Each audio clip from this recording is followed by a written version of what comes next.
miarabatsika daholo indray toaty aty amin'ny toerana mahafinaritra be ity dia efa miarabatsika mpanaraka tsy tapaka ny ACEEM TV dia misaotra anareo efa 700 izao mpanaraka ny page ACEEM TV amin'izao fotoana izao.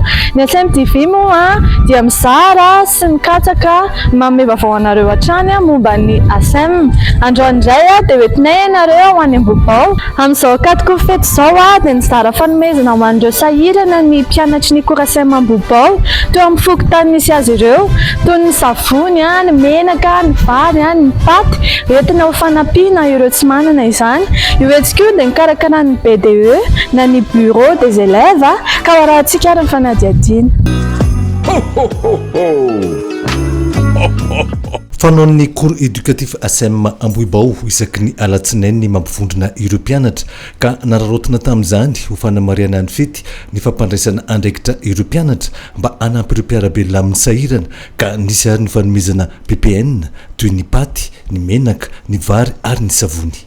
Ny amin'izao akatoky ny fety zao ny ampandraisana andraikitra ireo mpianatra mba manampy ny mpiarabelona amin'ny sahirana. Zay ny anton'ireny zavatra natolotra zao ireny. Misy pâtes, misy vary, misy savony, misy zavatra maro samy karazany amin'ny PPN hanampiana ireo sahirana amin'ny Fokontany. Ny Fokontany Ambohibao Antehiroka no nisitraka voalohany izany andraikitra ho fanampiana ny mpiarabelona izany. Zay aloha no fitiavana ankizy matsiaro tena hoe misy sahirana any mila fanampiana, misy ireo manana fanotrana, misy tafaletika lalina amin'ny fiainana zany mila fanampiana ho an'ireo manana azo atao. Dia faly tokoa izahay satria tsy nampoizinay zany ny zavatra nataon'ireo mpianatra ireo fa manana fahendrena le ankizy mpianatra nafoy zavatra ohatr'izao. Isaoranay tokoa ny ray aman-drenin'ireo ankizy ireo satria tsy vitany ankizy ireo raha tsy teo le ray aman-dreny nanolo-koly sy ny taiza azo ireo.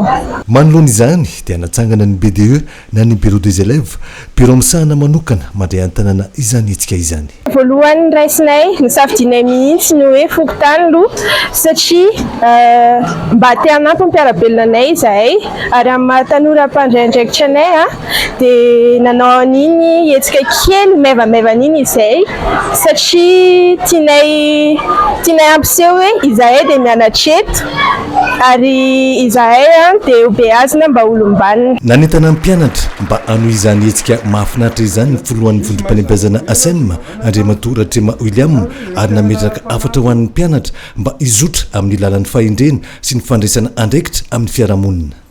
Ianareo mifanasany tany atỳ ampianarana fahendrenareo miezaka ataonareo mampisy jiro ny fiarahana aty.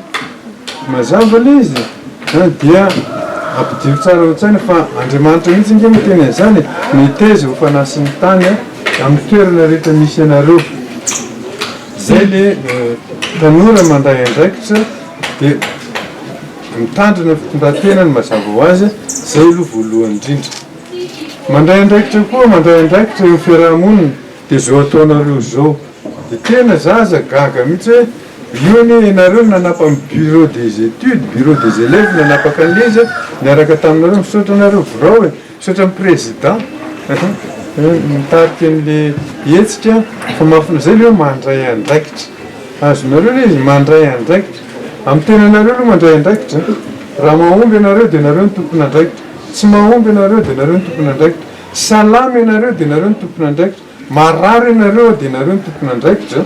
Indrindra vokatry ny aretina, vokatry ny sitrapon'ny teny.